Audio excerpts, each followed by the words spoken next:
Today is Quitter's Day. January 9th, 2026, the second Tuesday of every year, is the day historically that most people quit on all their resolutions, their New Year's goals, their business goals, their fitness goals, and everything else that they wrote out in that fancy pad of paper that you put in your desk drawer and never look at again. Now, it's an arbitrary day, but right around this time is when most people quit on their goals. And it's not because of a lack of discipline, a lack of willpower, or a lack of motivation. On this video, I'm going to share why people quit, and I'm going to give you something to make sure that you don't quit on all of your goals. So let me tell you a quick story. I played football in college at the University of Arizona. Go Wildcats if you're watching this. And in college football, it was virtually impossible to quit on my goals, my fitness goals, my football goals. It couldn't happen. And I'm going to tell you why.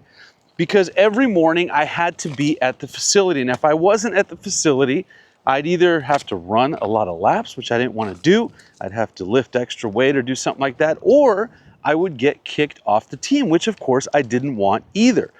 So the reason that it was impossible to quit on those goals is because we had a system around it, we had accountability, and we had support and leverage. There were people making sure that we didn't quit on our goals. But as an entrepreneur or as a solopreneur, or however it is that you do your business, or whether it's your fitness goals or your business goals or your personal family goals, maybe it's your finance goals, typically you are all alone. You're the one that's responsible for making sure that everything happens.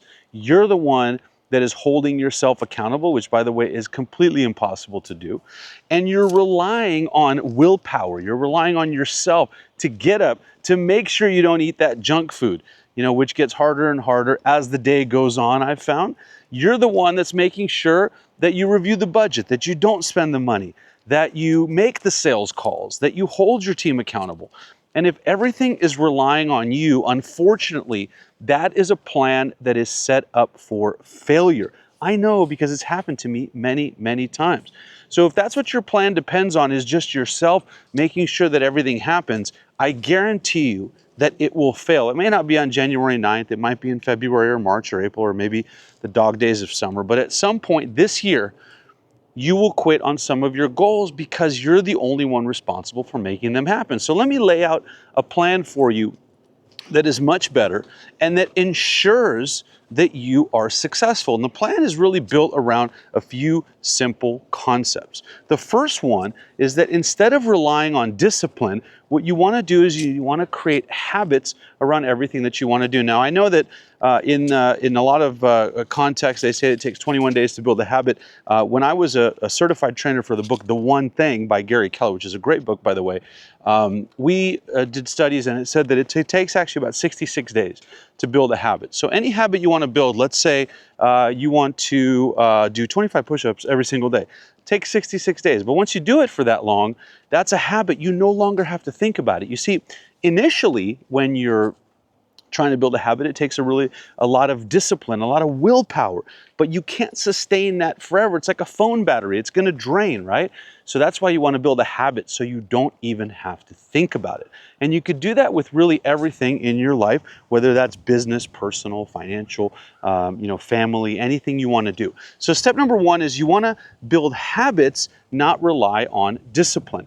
Step number two is you want to build systems so that you're not relying on yourself to make things happen. Let me give you an example of some systems that we have. They're built around standard operating procedures and things like that. By the way, if you're watching this video and you're new to the channel, my name is Danny. Welcome here. I talk about entrepreneurship and how to scale with virtual assistants and systems. Exactly what I'm talking about here. And if that's a topic that you're interested in, make sure you subscribe to the channel so you see all of the videos that come out. So in any event, step two, almost forgot what I was talking about. So step two is that you want to make sure that you're building systems, not relying on you to do things over and over again the same way. So systems would be things like standard operating procedures, videos, a training manual, an operations manual, things that will run your business using a system every single day.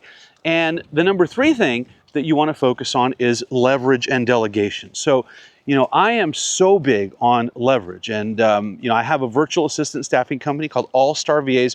If you want to talk to us about staffing a cost-effective virtual assistant and a system that we can implement in your business for typically less than $8 or $10 an hour, you can book a call using the link down in the description. But having that leverage on your team actually does a lot of things for you. Number one, it creates accountability because you're accountable to those people to make sure that you're doing what you're supposed to be doing so that you can pay their salary and so that the company can make money.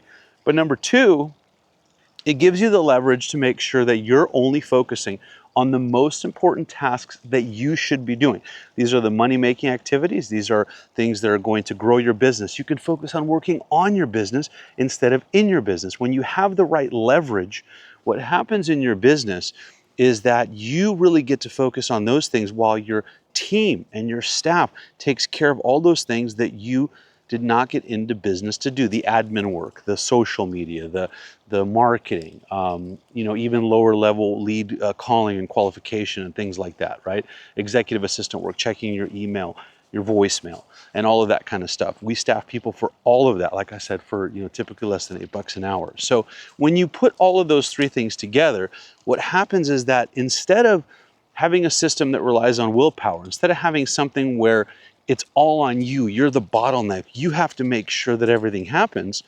Instead of that, you have a business that's built on systems, that's automatic, that happens whether you're there or not. It happens whether you feel like it or not. Whether you wake up, saying, I'm gonna rule the world today, or you just wake up and say, I want to take the day off. And that's okay as an entrepreneur. Nothing wrong with that, as long as you have the systems built, as long as you have the people and you have the leverage and you have the accountability. Because when you have that, what happens is, whether you're working or not, you got a team that's working. For example, today, I'm out right now in the afternoon walking my dog, and I have a whole team of virtual assistants working for me. So I have 5 people on my direct team right now working. So every hour, if I take an hour off, if I go to my kid's game, if I'm out and about or whatever I'm doing, I have 5 hours worth of work going on every single hour times 8 hours.